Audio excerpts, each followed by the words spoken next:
Yan po yung kagandahan ng pag-competition kasi medyo mas nakikilala ka na. Wala akong napera sa pagbibigay ng sample pero at least nung following years na processing, may bumibili na. May nag-o-order na.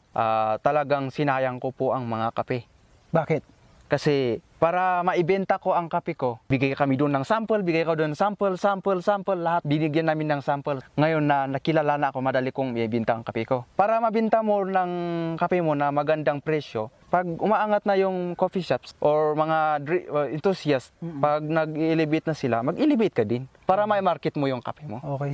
Simulan mo sa sarili mo na magpakilala. Yes po, Oo, opo. so pag nakilala ka na, so madali na lang sa'yo na ma-dispose or mabenta itong mga kape mo. Yes po. Kasi ang kape, hindi po yan bababa ang presyo. Mas lalong pang may imamahal yan. Yung pricing po is medyo may pagtataas po yan. Kaya maganda po ang kape na itanim. Promising yung price kung Yes po. paangat siya.